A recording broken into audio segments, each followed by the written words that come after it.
আবার ওয়েলকাম করি আমাদের আরেকটা এডিশনে my skill test. My skill test এখন তো সবারই খুব পরিচিত একটা নাম হয়ে যাচ্ছে। আগামী দিনে আরও যারা যারা আইটিআই স্টুডেন্টস রয়েছে আমাদের সারা রাজ্যে, উত্তর থেকে দক্ষিণ, পূর্ব থেকে পশ্চিম, সবার কাছেই নামটা অত্যন্ত পরিচিত হচ্ছে এবং আগামী দিনে আরও হবে। এখন ভর্তির সিজন স্টার্ট হচ্ছে, পরীক্ষা শেষ। তো এই পরিস্থিতিতে দাঁড়িয়ে যারা ফার্স্ট ইয়ারে বিভিন্ন আইটিআইগুলোতে ভর্তি হবে, সরকারি বেসরকারি পিপিপি মডেল, তারা জানতে পারবে এই সাবজেক্টটার কথা, এমপ্লয়াবিলিটি স্কিলস। এই সাবজেক্টটা প্রতিটি ট্রেডের সঙ্গে রয়েছে। যে ট্রেডেই ভর্তি হও না কেন, একটা কম্পালসারি সাবজেক্ট হিসেবে এমপ্লয়াবিলিটি স্কিল কিন্তু তোমাদের পড়তে হবে, জানতে হবে, পরীক্ষায় পাশ করতে হবে। তো স্বাভাবিকভাবেই যারা আজকে প্রথম এই ভিডিওটা দেখছো তারা মাই স্কিল টেস্টে লাইভ সেকশনে চলে যাবে। অলরেডি এমপ্লয়াবিলিটি স্কিলে সেখানে বেশ কিছু লাইভ ক্লাসেস তোমরা দেখতে পাবে। তাহলে কি হবে, একটা ধারাবাহিকতা থাকবে যে হঠাৎ করে সাবজেক্টটা একটা মাঝখানের চ্যাপ্টার থেকে কেন শুরু করলাম। মাঝখানের চ্যাপ্টার বলতে আমাদের পার্ট 2-তে গিয়ে এই ডাইভার্সিটি ইন ওয়ার্কশপ, এটা অ্যাকচুয়ালি 7 নম্বর মডিউলে 7.4 এর আগের একটি লাইভে তোমরা দেখতে পাবে, যেখানে জেন্ডার স্টিরিওটাইপ আমি ডিসকাস করেছিলাম। এবং তার পরের পার্টটা হচ্ছে ডাইভার্সিটি ইন ওয়ার্কশপ। এই ডাইভার্সিটি কথাটা আমরা সব থেকে বেশি শুনি আমাদের দেশ সম্পর্কে, আমাদের মাতৃভূমি ভারতবর্ষ সম্পর্কে। ইউনিটি ইন ডাইভার্সিটি, বিবিধের মধ্যে ঐক্য। তো স্বাভাবিকভাবেই এই যে বিবিধের মধ্যে ঐক্যের যে মানসিকতা, যে মতবাদ, সেটা ভীষণভাবে প্রয়োজন কোথায়? আমাদের কর্মস্থলে। আমাদের কর্মস্থলে গিয়ে আমরা কিন্তু এই বিভিন্নতা বা বিবিধতা বা এই ডাইভার্সিফাইড পিপল, তাদের সাথে আমরা কিন্তু মিক্স আপ হই।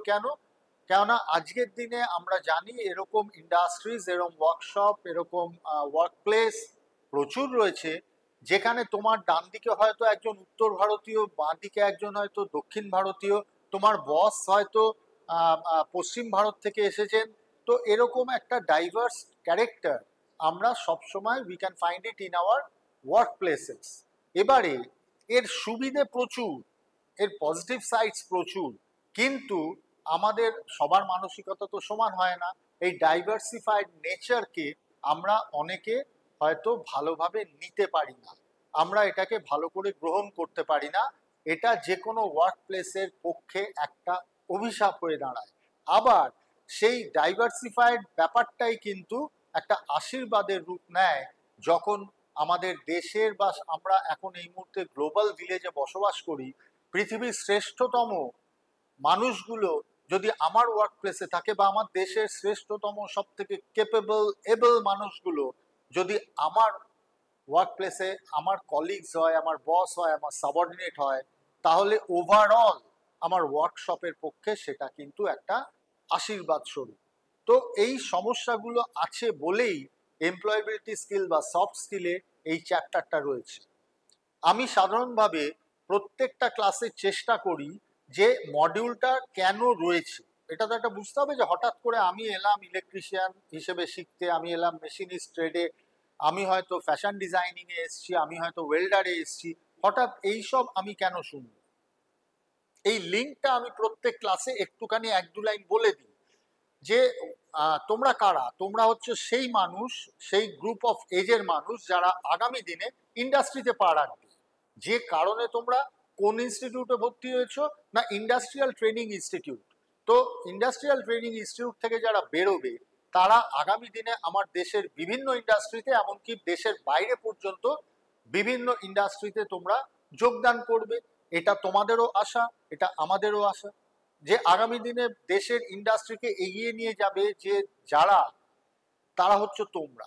তো স্বাভাবিকভাবেই কিছু মানসিক প্রস্তুতি, তোমরা যেমন টেকনিক্যাল হার্ড স্কিল শিখবে তোমাদের ট্রেডের বা তোমাদের স্যার ম্যাডামদের থেকে, সেরকম পাশাপাশি কিছু মডার্ন মেন্টালিটি, কিছু আধুনিক মানসিকতাও তোমাদের তৈরি করতে হবে in order to cope up with the modern world. এই মুহূর্তের বিশ্বের সাথে যদি নিজেকে সমান তালে তাল রেখে চলতে হয়, তাহলে কিছু কিছু মানসিক চেঞ্জেস কিন্তু তোমাদের মধ্যে আনতে হবে। তো সেই জন্যেই এই চ্যাপ্টার্স গুলো কিন্তু অনেক ভাবনা চিন্তা করেই সিলেবাসের মধ্যে রাখা হয়েছে। আর আরেকটা কথা তো বারবার আমি বলে দিই যে পড়তে তোমাদের এগুলো হবে, কেননা এতে তোমার এই সাবজেক্ট কিন্তু compulsory subject, and you have to secure the pass mark, at least the pass mark. যদিও এবারেও যে পরীক্ষা চলছে এবং তার যতটুকু খবর এখন অব্দি পেয়েছি, পরীক্ষা প্রত্যেকের খুব ভালো হয়েছে এবং অনেকেই বলছে যে স্যার আমরা 50/50 পাবো এই পরীক্ষাটাতেও, ফাইনাল পরীক্ষাটাতেও। কাজেই একদম মন দিয়ে বিষয়টা একবার বোঝবার চেষ্টা করো। তো ডাইভার্সিটি ইন ওয়ার্ক প্লেস, একদম প্রথমে কি বলছে, let's learn the meaning of diversity. Diversity মানে ইংরেজি যদি তার বাংলা বঙ্গানুবাদ করা হয় তাহলে you know the meaning, but still এখানে কি বলছে, diversity means that something is made of different types of units. For example, a roll of poppins candy has diverse colors and flavors, whereas polo is all the same. Polo is all the same. তো আরেকটু বড় করার চেষ্টা করি স্ক্রিনটাকে। তো সেইখানটাতে কি বলছে যে একটা ডাইভার্সিফাইড ব্যাপার কি, ধরো একটা তুমি যদি পপিন্সের প্যাকেট নাও তাহলে দেখতে পাবে যে সেই তার মধ্যে সেই পপিন্স ক্যান্ডির মধ্যে বিভিন্ন কালারের তুমি লজেন্স বলো, ক্যান্ডি বলো, হোয়াট এভার ইউ ওয়ান্ট, তাতে দেখতে পাবে। ওয়্যারঅ্যাজ তুমি যদি একটা খোলো, তোমার পোলো খোলো, তাহলে সেখানে দেখতে পাবে যে প্রত্যেকটা, এখানে ছবিও দেয়া আছে এই সাইডে পোলো আর পপিন্সের, যে বিভিন্ন কালারের বিভিন্ন রঙের সেখানে কিন্তু তুমি ক্যান্ডিজ দেখতে পাবে। তারপরে যেটা বলছে, diversity in the workplace would refer to an organisation where people of different sex, gender, caste, class, age, physical appearance, education, abilities and more work together. তো একটা ওয়ার্ক প্লেসে আমরা কি দেখতে পাই, বিভিন্ন রকমের মানুষ দেখতে পাই। তাদের বয়স আলাদা আলাদা হয়, তাদের গায়ের রং আলাদা আলাদা হয়, তাদের ভাষা আলাদা হতে পারে, তাদের কোয়ালিটি আলাদা হতে পারে, এরকম বিভিন্ন রকম, বিভিন্ন ধর্মের হতে পারে, বিভিন্ন জাতের হতে পারে। তো স্বাভাবিকভাবে একটা ওয়ার্ক প্লেস তার সেই ডাইভার্সিটি আমাদের সামনে সবসময় তুলে ধরে। তো তারপরে বলছে, diverse workplace is a place where employees from different backgrounds are hired and they work in a safe and respectful environment. Look around your classroom. আমরা আমাদের ক্লাসরুমের দিকে যদি তাকাই, তুমি যখন আইটিআই বসে ক্লাস করবে দেখবে কত রকমের সেখানে জেন্ডার ডিফারেন্স রয়েছে, ছেলেরা রয়েছে, মেয়েরা রয়েছে, কেউ লম্বা রয়েছে, কেউ মেটে রয়েছে, কেউ ভীষণ ফর্সা রয়েছে, কারোর গায়ের রং একটু শ্যামলা, কারোর ভাষা আলাদা। কেন আমাদের এখানকার আইটিআইতেও আমরা বিভিন্ন ভাষাভাষী ছেলে মেয়েদের দেখতে পাই, তারা সবাই মিলে কিন্তু আমাদের ক্লাসটা হয়।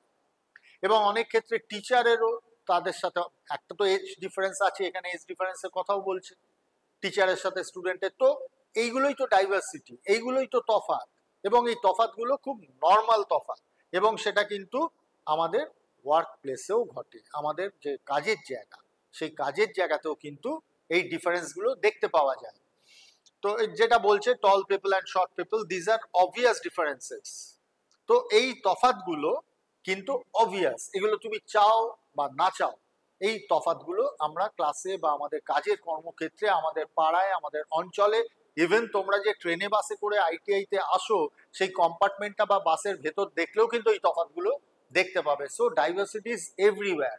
আরো বেশি অন্যান্য পৃথিবীর দেশগুলোর থেকে আমাদের কেন বেশি? পৃথিবীতে তোমরা একটুখানি গুগলস করবে, সার্চ করবে বা জানবার চেষ্টা করবে যে 22টা official language according to constitution পৃথিবীর আর কোনো দেশে আছে নাকি? এটাই আমাদের দেশের সৌন্দর্য, এটাই আমাদের বিউটি। তো স্বাভাবিকভাবেই তার প্রতিফলন কর্মক্ষেত্রে হবে, এটা খুব স্বাভাবিক। আমাদের কারেন্সিতে কতগুলো ভাষায় লেখা থাকে দেখেছো? একটা 10 টাকা বা একটা 100 টাকা বা 500 টাকার নোট খুলে দেখবে কতগুলো ভাষায় সেখানে লেখা রয়েছে। তো স্বাভাবিকভাবে এত ডাইভার্সিফাইড কান্ট্রিতে এই ডাইভার্সিটি ইজ অবভিয়াস, এই বিবিধতা এটা হতেই হবে। আমি নেক্সট পার্টে চলে যাচ্ছি। এখানে অনেকগুলো কাজ করতে দেওয়া রয়েছে যেগুলো তোমরা আগামী দিনে করবে, প্র্যাকটিস করবে। সেই পার্টে পরে যাব যখন কাজের করানোর ব্যাপারগুলো আসবে, তখন অবশ্যই যাব। তো প্রথমে কি বলছে, a diverse workplace brings together people with different perspectives, this increases creativity and innovation, this leads to more customers.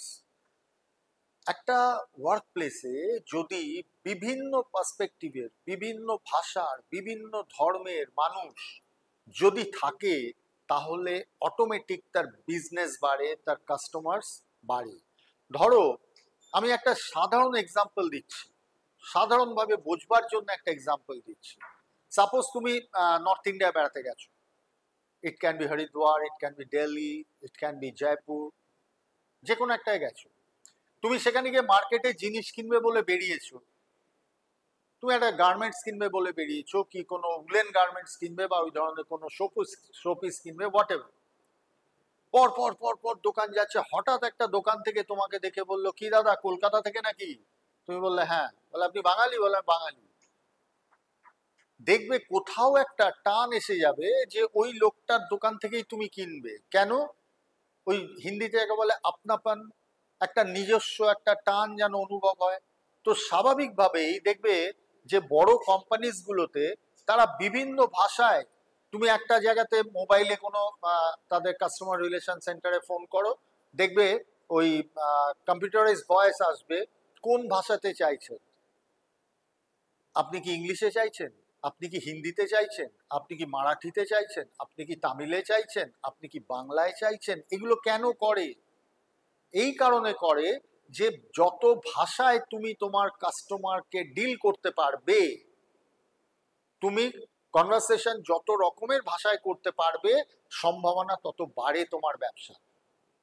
এই জন্যে এত ডাইভার্সিটি দেশে এটা খুব প্রয়োজন। আবার রিপিট করছি, a diverse workplace brings together people with different perspectives, this increases creativity and innovation, this leads to more customers. এছাড়া এর একটা কি সুবিধে, তুমি যেহেতু বিভিন্ন জায়গা থেকে তোমার ওয়ার্কপ্লেসে রয়েছে, তো স্বাভাবিকভাবেই সেই ওয়ার্কপ্লেসের গ্রোথের ক্ষেত্রে, সেই ওয়ার্কপ্লেসের উন্নতির ক্ষেত্রে, সেই ওয়ার্কপ্লেসের আপগ্রেডেশনের পক্ষে তুমি বিভিন্ন রকম মতকে এক জায়গায় পাচ্ছ। এটা খুব বড় একটা গুরুত্বপূর্ণ ব্যাপার। যদি একই অঞ্চলের, একই ভাষার, একই কালচারের মানুষ হয়, তাহলে তার চিন্তা ভাবনাটা মূলত এককেন্দ্রিক হবে। কিন্তু বিভিন্ন জায়গার মানুষ যদি আসে একটা ওয়ার্কপ্লেসের মধ্যে, তাহলে স্বাভাবিকভাবেই কোনো নীতি নির্ধারণের ক্ষেত্রে, পলিসি মেকিং এর ক্ষেত্রে কিন্তু বিভিন্ন অ্যাসপেক্টের মানুষকে তুমি সামিল করতে পারবে এবং অনেক গ্রেটার একটা কাস্টমার এর কাছে বা মানুষের কাছে তুমি খুব সহজে পৌঁছতে পারবে, খুব সহজে পৌঁছতে পারবে।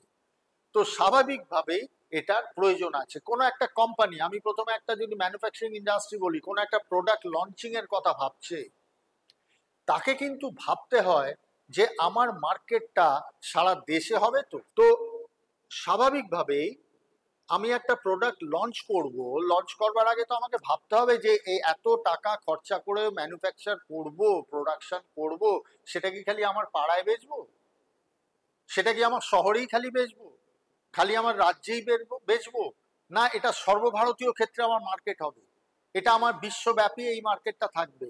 অনেক কিছু ভেবে তো একটা ম্যানুফ্যাকচার, যার যেমন লেভেল, সে মাইক্রো হতে পারে, স্মল হতে পারে, মিডিয়াম হতে পারে, বিগ ইন্ডাস্ট্রি হতে পারে, যার যেমন লেভেল সে সেই পরিমাণে, সেই কোয়ান্টিটিতে তার প্রোডাকশন হবে। তো সেইটা করতে গেলে আমি যদি আমার দেশের কথাই বলি, তাহলে আমাকে তো বুঝতে হবে যে এই প্রোডাক্টটার চাহিদা যে আমার কাশ্মীরেও থাকবে, আমার কেরালাতেও থাকবে, আমার আসাম অরুণাচলেও থাকবে, আমার গুজরাটেও থাকবে। এমন একটা প্রোডাক্ট আমায় যদি করতে হয়, তাহলে সেই সমস্ত রাজ্যের কিছু ফিডব্যাক আমার প্রয়োজন, এবং সেই সব রাজ্যের ফিডব্যাক যদি আমাকে পেতে হয়, তাহলে অবভিয়াসলি সেই সব অঞ্চলের মানুষকেও আমার প্রয়োজন। আমার ওয়ার্ক প্লেসে, আমার পলিসি মেকিং এ, সেটা হাইয়েস্ট লেভেল থেকে লোয়েস্ট লেভেল অবধি আমার কিন্তু যত ডাইভার্সিফাইড মানুষজন আমার সংস্থায় থাকবে, আমার এই ধরনের প্ল্যানিং এর ক্ষেত্রেও কিন্তু সুবিধা হবে, which leads to greater area of customers। অনেক বেশি কাস্টমারকে আমি আমার সাথে নিতে পারবো, আমার ছাতার তলায় আনতে পারবো, এবং আমি তাদেরকে নিয়েই ব্যবসাটাকে আরো বাড়াতে পারবো। এরপর 2 নম্বরে কি বলছে, A diverse workplace not only increases the number of customers but also the chances for customer satisfaction. When a team is diverse, the range of people they can connect with is wider. বিষয়টা আমি কিন্তু একটু আগে একবার touch করে গেছি। শুধু যে কাস্টমারের সংখ্যা বাড়বে তা তো নয়, কাস্টমারের সাথে আমার লাইন আপ, আমার লিঙ্ক, আমার যোগাযোগ, আমার কনভারসেশন সেটাও অনেক বাড়বে।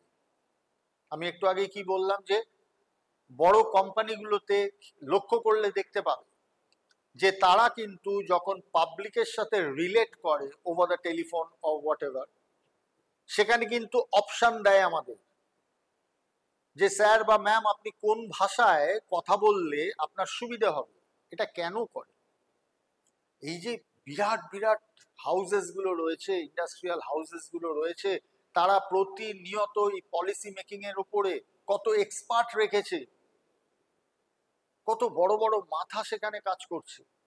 তারা কি শুধু এটা করে যে হঠাৎ খেয়াল হলো তাই এটা করে দিল? না, এর উপর ডিপেন্ড করছে তার বিজনেস। আজকে ধরো একটা যত বড় কোম্পানি হোক না কেন, তুমি তার কাস্টমার কেয়ারে ফোন করলেই সে যদি একমাত্র, ধরো আমি ধরেই নিচ্ছি যে আমাদের দেশের সব থেকে প্রচলিত একটি ভাষা ইংলিশ, ইন্টারন্যাশনাল ভাষা, তোমাকে সব সময় তোমার একটা প্রবলেম হয়েছে, তোমার মোবাইল কিনেছো, মোবাইলটায় কোনো প্রবলেম হচ্ছে, তুমি কোম্পানি কাস্টমার কেয়ারে ফোন করলে সে ঝড়ের বেগে ইংলিশে তোমায় বলতে আরম্ভ করবে। তুমি উত্তর কি দেবে বুঝতে পারছো না, তুমি তোমার প্রবলেম বোঝাতে পারছো না। এবার ধরে নাও আমার গ্রাম থেকে কোনো ফোন গেছে, গ্রামের কোনো মা, তাকে তার ছেলে একটা মোবাইল কিনে দিয়েছে, মোবাইলটা ভালোভাবে কাজ করছে না, তিনি ফোন করলেন, এবার অপর প্রান্ত থেকে একেবারে চোখ হিন্দিতে তাকে যাবতীয় কথা বোঝাতে আরম্ভ করলো। আমার সেই সুন্দরবন বা কুচবিহারের মায়ের পক্ষে কিন্তু হিন্দিতে সবটা বোঝানো বা বোঝা সম্ভব হচ্ছে না, যে কারণে সেই কোম্পানিগুলোই এই ব্যবস্থা রেখেছে যে ওই বাংলায় বলতে পারবে। একই বিষয়, এটা বাংলা বলে নয়, এটা তুমি যদি বলো উড়িষ্যা কোরাপুটে একই বিষয়, তুমি যদি বিজাওয়াড়া আন্ধ্রের দিকে বলো একই বিষয়। তো স্বাভাবিকভাবে তুমি মহারাষ্ট্রে যদি কোনো একটা প্রত্যন্ত অঞ্চলে বলো সে একই বিষয়। তো এতগুলো ভাষা থাকলে কাস্টমারের সাথে রেগুলার ভিত্তিতে যে কানেকশনস সেটার অনেক সুবিধে হয়, যে কারণে বলছে when a team is diverse the range of people they can connect with is wider. যত বেশি মানুষের সাথে তুমি কানেক্ট করতে পারবে এবং তার ভাষায়, তার কালচার নিয়ে, তত বেশি তোমার কিন্তু কাস্টমার রেঞ্জটা আরো চওড়া হবে, আরো ওয়াইড হবে। খুব সহজ কথা, কিন্তু একটু গুরুত্ব দিয়ে ভাববে, কেননা আগামী দিনে ইন্ডাস্ট্রি যে চালিকা শক্তি তার মধ্যে তোমরা থাকবে। You are those guys who would be included in that particular team, যারা কিন্তু আগামী দিনে বিভিন্ন ইন্ডাস্ট্রিগুলো চালাবে। সেই জন্যেই এর গুরুত্ব। নেক্সট 3 নম্বরে কি বলছে? 3 নম্বরে বলছে diverse workplace increases productivity by ensuring the right person gets the right task. ধরো একটা সংস্থা সে বর্ধমানে একটা ফ্যাক্টরি খুলেছে। সে প্রথমেই বলে দিল যে আমার যত স্টাফ, যত ইঞ্জিনিয়ার, যত ম্যানেজার, যত টেকনিক্যালের, নন টেকনিক্যালের যাদের আমি নেব তারা সবাই পারলে বর্ধমানের হয়, নয়তো ওয়েস্ট বেঙ্গলের হবে। দিয়ে এবার সে অ্যাডভার্টাইজমেন্ট করলো লোকের জন্য। এইবার স্বাভাবিকভাবেই অন্য রাজ্যের লোকেরা সেখানে আসতেই পারলো না। রেজাল্ট কি হবে? দেখা গেল যে আমার বেঙ্গলের মধ্যে থেকে যারা অ্যাপ্লাই করেছিল তার থেকে অনেক অনেক অনেক বেটার কোয়ালিটির কেউ হয়তো বসে আছে মহারাষ্ট্রে, হয়তো বসে আছে আন্ধ্রাতে, হয়তো বসে আছে কেরালাতে, হয়তো বসে আছে উত্তরপ্রদেশে, তারা অ্যাপ্লাই করতে পারল। কেন? কেন ম্যানেজমেন্ট থিওরি হচ্ছে যে আমি আমার রাজ্যের বাইরে যাব না। It can be true with other states also. আজকে এই একই চিন্তা ভাবনা কেউ রাজস্থানে বসে করতে পারে, কেউ গুজরাটে বসে করতে পারে। Then what would be the result? ওই বেস্ট লোকগুলোকে তুমি কিন্তু আনতে পারলে না, কেননা তুমি তো রিজিড হয়ে বসে আছো যে আমি এইটাই নেব। ওই একদম প্রথমে বললো যেটা, আমি পপিন্স খাবো না, আমি পোলোই খাবো, আমি যা খাবো সাদাই খাবো। সে আমার টেস্ট ভালো লাগুক না লাগুক, আমাকে খেলে ওই পোলোই খেতে হবে, আমি পপিন্স খাবো না। তো তোমার কোম্পানি গ্রোথ হবে কোথা থেকে? কি বলছে? Diverse workplace increases productivity by ensuring the right person gets the right task. সঠিক লোকটার হাতে যদি তুমি সঠিক কাজটা তুলে দিতে না পারো, তাহলে কাজটা যা কোয়ালিটি হওয়া উচিত ছিল সেটা হবে না। সহজ কথায় বলা যায় যে কোম্পানির যে গ্রোথ এক্সপেক্টেড ছিল সেটা হবে না। আজকে আইটি সেক্টরস গুলোতে দেখবে, যারা আইটি সেক্টরস যে গেছো দেখেছো, সেটা তোমার হায়দ্রাবাদ হতে পারে, সেটা তোমার ব্যাঙ্গালোর হতে পারে, সেটা তোমার কলকাতা সেক্টর 5 হতে পারে, নয়ডা হতে পারে, গুরগাঁও হতে পারে, পুনে হতে পারে, ভুবনেশ্বর হতে পারে, যেখানে যাও না কেন, তুমি আইটি সেক্টরের ভেতরে ঢুকলে হলপ করে বলতে পারি তুমি বুঝতে পারবে না এটা কোন রাজ্য, অন্তত এটা কোন রাজ্যে অবস্থিত। আজকে সেক্টর 5-এ বিকেল 5টার পরে যখন ওই শিফট চেঞ্জ সব ছেলেমেয়েরা বেরোয় আর আবার ছেলেমেয়েরা ঢোকে, তুমি যদি মাঝখানে দাঁড়িয়ে থাকো তুমি বুঝতে পারবে না যে তুমি পশ্চিমবঙ্গের রাজধানী কলকাতাতে আছো। Same is true with Bangalore, sorry, same is true with Bangalore. তুমি ব্যাঙ্গালোরে যাও, তুমি হায়দ্রাবাদে যাও, আইটি সেক্টরে ঘুরপাক খাও, তুমি বুঝতে পারবে না যে এটা কর্ণাটক, এটা কি আন্ধ্রা, এটা কি তেলেঙ্গানা, তুমি ধরতে পারবে না। সারা ভারতের কোয়ালিফাইড ছেলেমেয়েরা সেখানে কাজ করছে, তুমি ধরতে পারবে না। নয়ডায় বা ইভেন ইন ব্যাঙ্গালোর এরকম চায়ের দোকান আছে যেখানে সকালবেলা গেলে তোমার মনে হবে যে তুমি যে শহরে বসে কলকাতা বা কলকাতার আশপাশে বা পশ্চিমবাংলার যে কোনো জায়গায়, কেননা আমি আগে দেখেছি আমাদের দক্ষিণ দিনাজপুরের তপন থেকে, বরজোড়া থেকে বিভিন্ন আইটিআই ছেলেমেয়েরা রয়েছে, তোমার মনে হবে যে তোমার পাড়ার চায়ের দোকানে বসে তুমি আড্ডা মারছো। আমার নিজে চোখে দেখা বলে বলছি, যারা আড্ডা মারছে সবাই বাঙালি, চায়ের দোকানের মালিক সেও বাঙালি। সেটা আমি একটু বাদে বুঝতে পেরেছি, একটু বাদে বুঝতে পারলাম যে চায়ের দোকানের মালিকটাও বাঙালি, মেদিনীপুরের ছেলে। তো এই যে ডাইভার্স ব্যাপারটা রয়েছে, যে কারণে আইটিতে আমাদের গ্রোথ হচ্ছে, সমস্যা কম, যাকে প্রয়োজন তাকে তুলে নিয়ে চলে আসবে। আর এখন তো আরো সুবিধা হয়ে গেছে, যেহেতু ওয়ার্ক ফ্রম হোমের একটা ব্যাপার আছে, এখন তো আরো সুবিধা হয়ে গেছে, আগের সেই সমস্যাগুলো আরো কমে গেছে। অনেকেই তো এখানে বসে পুনায় কাজ করছে, পুনায় বসে ব্যাঙ্গালোরে কাজ করছে। তো এই জায়গাটা যাকে যেখানে প্রয়োজন তাকে সেখানে লাগবে, এবং সেটা করতে গেলে অবশ্যই অবশ্যই তোমার ওয়ার্ক প্লেসকে ডাইভার্স ক্যারেক্টারে ট্রান্সফার করতে হবে।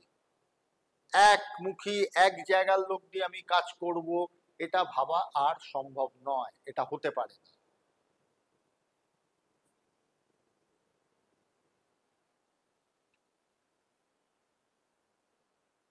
এতক্ষণ যেগুলো বললাম সেগুলো হচ্ছে কোনটা হওয়া উচিত। দেখো, আমাদের তো আমরা জানি অনেক কিছু হওয়া উচিত, যেগুলো আমরা, এর জন্য অন্য কাউকে দায়ী করে লাভ নেই, আমরা এই সমাজে যারা বসবাস করি আমাদের জন্যেই অনেক কিছু আমরা করে উঠতে পারি না, অনেক ব্যারিয়ার্স থাকে, অনেক যেন বাধা থাকে। সেই বাধাগুলো এবার বলি, কেন ব্যাপারটা যদি এতই সহজ হতো, এতক্ষণ যখন বলছিলাম অনেকের মনে হতে পারে হ্যাঁ এ তো স্বাভাবিক, এটাই তো হওয়া উচিত, এর মধ্যে সমস্যা কোথায়, এর মধ্যে সমস্যা কোথায়, এইভাবেই তো চলছে, এরমই তো হবে, এরমই তো হওয়া উচিত, এই নিয়ে এত ক্লাসের কি প্রয়োজন আছে? ক্লাসের খুব প্রয়োজন আছে, ক্লাসের প্রয়োজন আছে, তার কারণ সফট স্কিল তোমার মেন্টালিটিকে চেঞ্জ করবার জন্য। শুধুমাত্র নম্বর পাবে, এমপ্লয়াবিলিটি স্কিলে দারুণ নম্বর পাবে, অনেক নম্বর পাবে, এটা তো একটা পার্ট গেল। যে কোনো শিক্ষায় পাস করা, পরীক্ষা পাস ফেল নম্বর পাওয়া, এগুলো একটা পার্ট গেল, কিন্তু সাবজেক্টটার মূল গুরুত্বটা, তার রসটাকে তুলে নেওয়া এবং নিজের জীবনের দৃষ্টিভঙ্গিটাকে সেই মতো একটু পাল্টানোর প্রয়োজন পড়লে পাল্টানো, এটাই তো শিক্ষার গুরুত্ব, এটাই তো মানুষ শিখতে চায়, এই জন্যই তো সাবজেক্টগুলো আমাদের পড়তে হয়। তা প্রথম ব্যারিয়ার কি বলছে? Prejudice, people often discriminate against others who are different from them. For example, for many years, certain communities practiced untouchability against other communities and would refuse to work, eat, or interact with them. আমাদের কিছু প্রাচীন ধ্যান ধারণা, যেটাকে অন্ধবিশ্বাস বা অন্ধশ্রদ্ধা বলে, অত্যন্ত খারাপ একটা জিনিস, কিন্তু আমরা বোধহয় অস্বীকার করতে পারি না। সেটা হচ্ছে একদম প্র্যাকটিসড আনটাচেবিলিটি। আমার পাশে বসে আছে, আমার সাথে লাঞ্চের সময় টিফিন করছে একসাথে, আমি তো উঁচু জাত, আরে এ তো একেবারে একেবারে নিচু জাত, এর পাশে বসে আমি কাজ করব? প্রমোশনের সময় হঠাৎ দেখা গেল সেই ছেলেটির কোয়ালিটি আছে, সে আমার ওপরে উঠে গেছে, বা আমি এমন একটা অফিসে চাকরি পেয়েছি যেখানে আমার বস, সে নাকি সে তো অচ্ছুত। আনটাচেবিলিটি কথাটা রয়েছে বলে আমি শব্দটাই আমি বলতে চাই না, আমার খুব খারাপ লাগে বলতে, কিন্তু বলতে বাধ্য হচ্ছি যেহেতু বইয়ে কথাটা লেখা রয়েছে। যুগ যুগ ধরে এই প্র্যাকটিস তো আমাদের দেশে রয়েছে, যুগ যুগ ধরে আমরা এই অপরাধের একটা ভাগ হয়ে রয়েছি। তো আমি যখন ইউনিটি ইন ডাইভার্সিটি আমার দেশের পাশাপাশি আমার ওয়ার্ক প্লেসে চাইছি, আমার কর্মক্ষেত্রে চাইছি, হবেটা কোথা থেকে যদি আমার মানসিকতাটা কয়েকশো বা কয়েক হাজার বছরে পুরনো হয়? আমরা একসাথে কাজ করব কি করে, একসাথে চলবো কি করে, একসাথে প্ল্যানিং করব কি করে, একসাথে একটা প্রজেক্টকে রূপায়ণ করব কি করে, যদি এই প্রেজুডিস আমার মধ্যে থাকে? এই প্রেজুডিস যদি আমার মধ্যে থাকে, তাহলে আমি কাজগুলো করব কিভাবে? তো এইটা একটা সমস্যা, একটা বাধা, একটা ব্যারিয়ার। একদম ওপরেই দেখো ব্যারিয়ার বা বাধা কথাটা রয়েছে। পরেরটা কি রয়েছে? Cultural differences. In India we usually call each other sir or madam. In modern offices everyone calls each other by name. এটা একটা মডেল সমস্যার কথা বলেছে, যদিও এই সমস্যার থেকেও আরো বড় কালচারাল ডিফারেন্সের সমস্যা আমাদের আছে। আমরা আমাদের যে কালচারাল যেভাবে যে বাউন্ডারির মধ্যে থেকে আমরা বড় হই, সেটাই আমাদের খুব স্বাভাবিক এবং ভালো মনে হয়, সেটাই সঠিক মনে হয়। অন্যদের কালচার, অন্যদের প্র্যাকটিসেস, সেটা যদি আমার সাথে একদম না মেলে, ভীষণ রকম অমিল হয়, আমরা সেগুলো নিয়ে আলোচনা করি, কথা বলি, কার্যক্ষেত্রে আমাদের কর্মস্থলে গিয়ে সেইটা নিয়ে একটু টোন টিটকিরি করি। এগুলো কিন্তু হিউম্যান ক্যারেক্টার, এটা হিউম্যান ক্যারেক্টার। আমারটা যেটা সেটাই সঠিক। আমার পশ্চিমবাংলায়, আমার রাজ্যে যে কোনো বৈবাহিক অনুষ্ঠান, বিয়েটা সাধারণভাবে সন্ধ্যেবেলা হয়, কিন্তু কেরালায় সেখানে ম্যাক্সিমাম বিয়ে কিন্তু দিনের বেলা হয়। দিনের বেলা মানে সকাল 10টা-11টার মধ্যে বিয়ে কমপ্লিট, বড় বউ চলে গেল, এরকম বহু অঞ্চল আছে। আমার মনে হচ্ছে কি অস্বাভাবিক, কি হাস্যকর, কি অদ্ভুত। আমি একবারও ভাবছি না যে আমি সেই দেশের মানুষ যেখানে প্রতি পদে আমাদের মাথায় রাখা উচিত ইউনিটি ইন ডাইভার্সিটি, বিবিধের মধ্যে ঐক্য।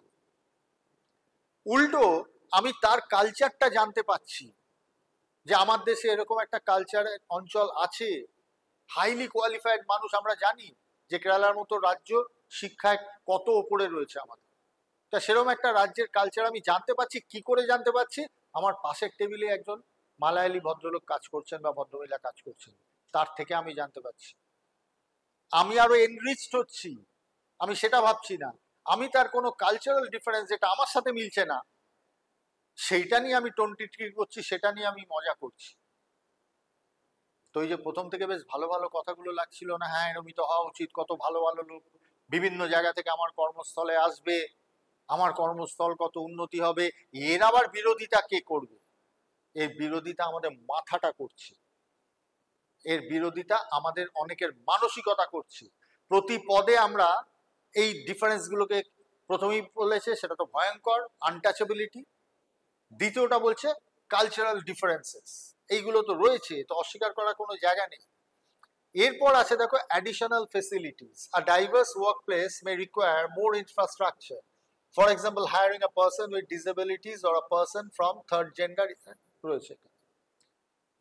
অনেক ম্যানেজমেন্ট আবার ভাবে যে এই অ্যাডিশনাল ফেসিলিটি দিতে হবে, ধরো মারাত্মক কোয়ালিফাইড কোনো মানুষ, অসম্ভব কোয়ালিফাইড কোনো মানুষ, কিন্তু সেই মানুষটি ফিজিক্যালি চ্যালেঞ্জ বা ডিফারেন্টলি এবলড, তাকে হয়তো হুইল চেয়ারে করে চলাফেরা করতে হয়। কোয়ালিফিকেশনের দিক থেকে অনেকের অনেকের অনেকের থেকে ভালো, কিন্তু ইন্টারভিউ বোর্ডে যখন ঢুকছেন তখন হুইল চেয়ারটা ঠেলতে ঠেলতে ঢুকছে।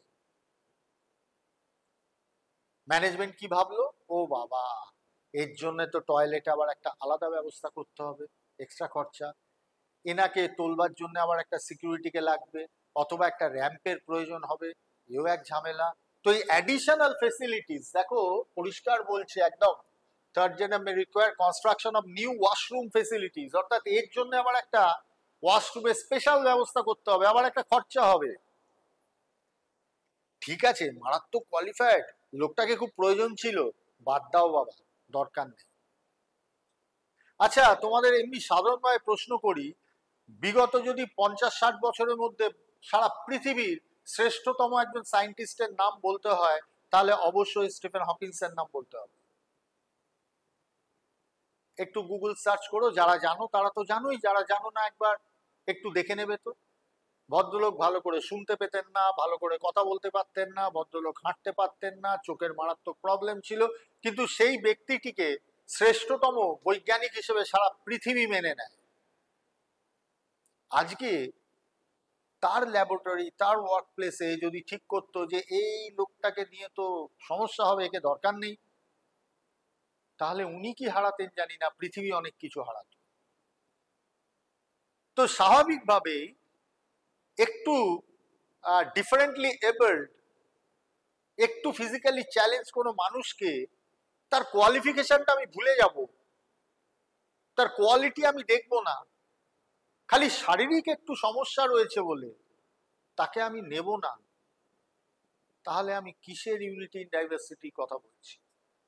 তাহলে আমি কিসের ডাইভার্সিটি ইন ওয়ার্ক প্লেসের কথা বলছি? তার মানে বাধা তো প্রচুর রয়েছে। ভালো ভালো কথা আমরা যতই বলি না কেন, কর্মক্ষেত্রে এই সমস্যাগুলো আমাদের মধ্যে কিন্তু কাজ করে। তার সাথে আরেকটাও কথা বলেছে আগের দিন আমি, জেন্ডার স্টিরিওটাইপ নিয়ে বারবার যেটা বলেছি, যে থার্ড জেন্ডারের লোককে তো প্রায় নেওয়াই যাবে না। সমস্ত পুরুষ নারীর মধ্যে হঠাৎ একজন তৃতীয় লিঙ্গের ব্যক্তি, সেও অফিসে বসে আছে, তাকে রিসেপশনে দেবো কি দেবো না সমস্যা আছে, ব্যাক অফিসেও তাকে নিলেও আবার ভেতরে অফিসের মধ্যে নানান রকম গসিপিং ইত্যাদি হবে। তো ম্যানেজমেন্টকে 4বার ভাবতে হচ্ছে যে এরকম মানুষকে নেব কি নেব। তাহলে শ্রেষ্ঠ মানুষগুলোকে আমি একত্রিত করব কিভাবে? আমি আমার সংস্থায় সব থেকে ভালো ভালো জুয়েল লোকগুলোকে এনে বসাবো কি করে? আমার মাথায় যদি এগুলো ঘটে। নেক্সট, তো পরবর্তী যে ব্যারিয়ারটা বলছে সেটা হচ্ছে communication and language. Communication and language, এটা নিয়ে যে সমস্যা রয়েছে এখন, এটা রেডিও, টিভি, খবরের কাগজ সর্বত্র যারা একটুখানি খবর রাখো তারা জানো। এখানে কি বলছে, there are many languages in India, all of them are equally important. When the company only communicates or respects one language, it makes other feels excluded. Many people make fun of those who cannot speak in English or Hindi. This is another cause for conflict and pain. বহু ভাষার দেশ, আমার work প্লেসেও বহু ভাষার মানুষ থাকবে, এটাই ধরে নিতে হবে, এবং এটা গ্ল্যাডলি, শুধু গ্ল্যাডলি নয়, প্রাউডলি অ্যাকসেপ্ট করতে হবে। আমি একদম শুরুতে বলেছিলাম যে ডাইভার্সিফাইড কান্ট্রি, তো স্বাভাবিকভাবেই সেরকম একটা দেশের ওয়ার্ক প্লেসও ডাইভার্সিফাইড হবে। এইবার কোনো ম্যানেজমেন্ট যদি এইরকম কোনো হুইপ জারি করে যে যেহেতু আমি অমুক ভাষী, তাই আমার ওয়ার্ক প্লেসে সমস্ত ওয়ার্কারদের ওই ভাষাতেই কথা বলতে হবে, তাহলে সমস্যার বীজটা সেই ম্যানেজমেন্ট কিন্তু পুঁতে দিল, এবং সেই কোম্পানির গ্রোথ তাতে অ্যাফেক্টেড হবে। কেন? কেননা আমাদের দেশে 22টা অফিসিয়াল ল্যাঙ্গুয়েজ রয়েছে। তো 22টা অফিসিয়াল ল্যাঙ্গুয়েজ কোনো মানুষের পক্ষেই বলা সম্ভব নয়, কিন্তু কিছু ভাষায় অবশ্যই আমরা কানেক্টিভ ল্যাঙ্গুয়েজ হিসেবে ধরি, এবং ইংলিশ বা হিন্দি বা এক একটা অঞ্চলে যেখানে বেশি মাত্রায় মানুষ আছে, রিজিওনাল যে ল্যাঙ্গুয়েজ, ধরো অ্যান ইন্ডাস্ট্রি ইন চেন্নাই, সেখানে খুব স্বাভাবিকভাবেই বেশিরভাগ মানুষ তামিলে কথা বলবেন। সেরকম একটা work place in West Bengal, সেখানে বেশিরভাগ মানুষ বাংলায় কথা বলবেন, আসামে গেলে আসামিজ বলবে। তো এটা তো অ্যাকসেপ্টেড। এবারে না আমি এখানে কাউকে বাধ্য করতে পারি যে আমার ভাষাই তোমায় বলতে হবে, না কোনো ম্যানেজমেন্ট যদি অন্য ভাষার মানুষ হয়, ধরো হিন্দি ভাষী মানুষ, তারা ম্যানেজমেন্টে বেশি আছে বলে আমাকে বাধ্য করতে পারে না আমার স্টেটে যে আমাকে হিন্দি বলতে হবে বা ইংলিশই বলতে হবে। না বলতে পারলে সেটা হাসির, সেটাকে নিয়ে করা, তাকে টন্ট করা, টিজ করা, এগুলো তো ঠিক নয়। একদম এক্স্যাক্টলি এই কথা বলছি। Many people make fun of those who cannot speak in English or Hindi. Hindi English ভালো বলতে পারে না বলে তাকে নিয়ে যেন মজা করা, এতে করে সেই সংস্থা, তাদের কার্যপ্রণালী, তাদের প্রোডাকশন বলো, তাদের কাস্টমার ডিলিংস বলো, সমস্ত কিছু অ্যাফেক্টেড হবে। এবং আমাদের দেশের পক্ষেও এই ভাবনা চিন্তা কিন্তু সঠিক নয়। We should always respect other languages also. অবশ্যই নিজের মাতৃভাষার জন্য গর্ব, নিজের মাতৃভাষার জন্য ভালোবাসা অবশ্যই থাকবে। আর ইংলিশ আমাদের দেশে কেন বলতে হয়, তার কারণ প্রথমত আমরা 190 বছরের ওপর ব্রিটিশ অধীন ছিলাম। আমাদের সারা দেশে এই ভাষাটা অটোমেটিক ঐতিহাসিকভাবেই ছড়িয়েছে, প্লাস হচ্ছে এর একটা ইন্টারন্যাশনাল আন্তর্জাতিক গুরুত্ব রয়েছে। সারা পৃথিবীর সাথে ডিলিংস গুলো ম্যাক্সিমাম ক্ষেত্রেই ইংলিশে করা হয় আমাদের সরকারি বেসরকারি সব ব্যাপারে। তো স্বাভাবিকভাবে এর গুরুত্ব আছে। কিন্তু আমার সংস্থাতে বিভিন্ন রাজ্যের বিভিন্ন মাতৃভাষার মানুষ কিন্তু থাকবে, এবং তার ভাষাকে, তার কালচারকে সম্মান করাটা এটা আমাদের প্রত্যেকের অবশ্যম্ভাবী এটা কর্তব্য। কিন্তু অনেকেই এটা করি না। খেয়াল রাখবে, একদম ওপরে আরেকবার মনে করিয়ে দিই যে হেডিংটা কিন্তু ছিল ব্যারিয়ার্স, বাধা। এইগুলো হচ্ছে বাধা এক একটা। 1 নম্বরে প্রেজুডিস, 2 নম্বরে কালচারাল ডিফারেন্সেস, নাম্বার 3তে ছিল অ্যাডিশনাল ফেসিলিটিস, 4 নম্বর হচ্ছে কমিউনিকেশন অ্যান্ড ল্যাঙ্গুয়েজ। এই কমিউনিকেশন অ্যান্ড ল্যাঙ্গুয়েজের সমস্যা কিন্তু দুর্ভাগ্যজনকভাবে এই মুহূর্তে আমাদের দেশে কিছুটা দেখা যাচ্ছে। ওয়ার্ক প্লেস গুলোতে দেখা যাচ্ছে, রাস্তাঘাটে দেখা যাচ্ছে। তোমরা আমাদের দেশের ভবিষ্যৎ, ফিউচার জেনারেশন, যারা ইন্ডাস্ট্রিগুলোকে, ওয়ার্ক প্লেসগুলোকে তোমরা চালিত করবে, তোমরা চালাবে, তোমরা সেখানে কাজ করবে। তো ছাত্র অবস্থাতে ইন্ডাস্ট্রিয়াল ট্রেনিং ইনস্টিটিউটে ছাত্র হিসেবে, ট্রেনি হিসেবে যখন রয়েছো, এই সমস্যাগুলো তোমাদেরকে বলা হচ্ছে, তার একটি কারণ যাতে করে তোমরা এর ঊর্ধ্বে উঠতে পারো, তোমরা এর বাইরে যেতে পারো। এই জন্যেই এই চ্যাপ্টারের এত গুরুত্ব। লাস্টলি 5 নম্বরে কি বলছে? Generation gap. People from different generations think differently. Older people may find technology hard to use. At such times, they get discriminated against by youngsters. Similarly, youngsters in an office think and work differently than older employees. This can create issues. প্রায় maximum অফিসেই দেখা যায় যে দুটো মূলত একটা দু ধরনের এজ গ্রুপের মানুষ তারা কাজ করে, এবং এটাও একটা অদ্ভুত মেন্টাল সেটআপ বলতে পারো, মাইন্ড সেটআপ বলতে পারো। যারা একটু ওই আমাদের মতো বুড়ো হাবড়া যারা সব ইন্ডাস্ট্রিতে রয়েছে, ওয়ার্ক প্লেসে রয়েছে, আমাদের একটা সাধারণভাবে ধারণা থাকে এই ইয়াং ছেলে ছোকরাগুলো এগুলো কাজকর্ম তো কিছু করে না, আড্ডা মারতে অফিসে আসে আর ফ্যাশন করতে অফিসে আছে, বোঝেই বা কি, জানেই বা কি। আরে বাবা, এই ইন্ডাস্ট্রিতে আমি 30 বছর আছি, চুল পেকে গেল ইন্ডাস্ট্রিতে থাকতে থাকতে। আজকে দুদিনের ছোড়া পাস করে এসেই বড় বড় কথা বলছে, এটা এরকম ভাবে করলে ভালো হয়, সেটা সেরকম ভাবে করলে ভালো হয়। শুনলেই যেন ভেতরে ভেতরে ইরিটেশন হয়। আবার যে ইয়াং ছেলে মেয়েগুলো আসে, যারা টেকনোলজিক্যালি অনেক অনেক upgraded than the older generation, তাদের আবার মনে হয় দূর এই বুড়োগুলো তো কিছুই জানে না, এরা ভালো করে কম্পিউটারে তাদের কিপ্যাডে হাতই চলে না, অর্ধেক পোর্টাল খুলতে পারে না, টেকনোলজিক্যাল কোনো আইডিয়াই নেই, কিভাবে যে এতদিন চাকরি করলো কে জানে। এই যে দুটো ডাইভার্সিফাইড একটা গ্রুপ বা থিঙ্কিং বা মাইন্ডসেট, এর একটা ক্ল্যাশ কম বেশি কিন্তু অফিসগুলোতে থাকে।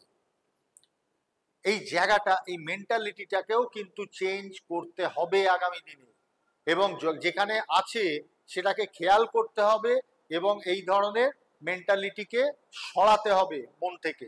তার কারণ খুব পরিষ্কার, যেমন আমি কালচার, যেমন আমি ল্যাঙ্গুয়েজের ক্ষেত্রে বললাম যে একে অপরের কালচারকে, ল্যাঙ্গুয়েজকে সম্মান করতে হবে, ঠিক একইভাবে ওল্ডার জেনারেশনকে এটা মেনে নিতে হবে যে আজকের জেনারেশন টেকনোলজিক্যালি তারা আমাদের থেকে অনেক উন্নত।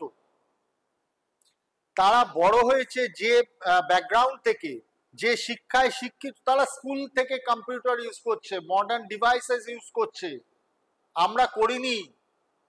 তো স্বাভাবিকভাবে এখন যা কিছু আমার কর্মক্ষেত্রে অটোমেশন আসছে, এআই আসছে, আমার সমস্ত কিছু কম্পিউটারাইজড হয়ে যাচ্ছে, ডিজিটালাইজড হয়ে যাচ্ছে, এইগুলো বুঝতে আমাদের থেকে ওরা অনেক বেটার। ওদের ব্রেন এই ব্যাপারে তৈরি হওয়া ব্রেন, এটা মেনে নিতে হবে। উল্টো দিক থেকে তোমরা যারা আগামী দিনে ইয়াং জেনারেশন বিভিন্ন ইন্ডাস্ট্রিগুলো ওয়ার্ক প্লেসে ঢুকবে, একটা জিনিস বুঝে নিও, ওই যে ওই কাঁচা পাকা চুলের যে ভদ্রলোক ভদ্রমহিলারা তোমার অফিসে বসে আছে, তারা সত্যি সত্যি প্রায় 25 বছর, 30 বছর, 40 বছর ধরে ইন্ডাস্ট্রিটা ঘেঁটে এসছে। অনেক বড় বড় সমস্যা তারা ট্যাকেল করে এসছে, মার্কেটের অনেক আপস অ্যান্ড ডাউনস তারা দেখেছে। তারা এখনো একটা ফোন তুললে ভারতবর্ষের অন্য প্রান্তের কোনো সাপ্লায়ার লাফিয়ে ওঠে, হ্যাঁ স্যার বলুন কি করতে হবে। কোথাও যদি পেমেন্ট আটকে গিয়ে থাকে, তুমি 14 বার ফোন করলে যে কাজটা হবে না, ইনি একবার ফোন করলে সেই কাজটা হবে।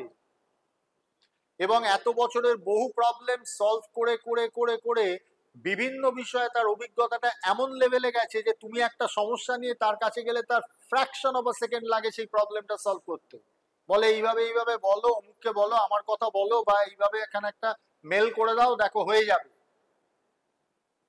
এই অভিজ্ঞতাটাকে আবার সম্মান করতে হবে, এটাই ইয়াং জেনারেশনকে করতে হবে।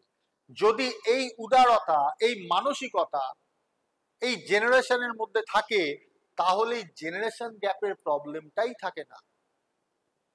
আগের জেনারেশনকে যেমন মানতে হবে যে ইয়াঙ্গার জেনারেশন তারা টেকনোলজিক্যালি আমাদের থেকে অনেক অনেক অনেক এগিয়ে, অনেক অ্যাডভান্সড, এটা মেনে নিতে কোনো ভুল নেই, কোনো অসম্মান নেই, কোনো ইগো প্রবলেম থাকার কথা নয়।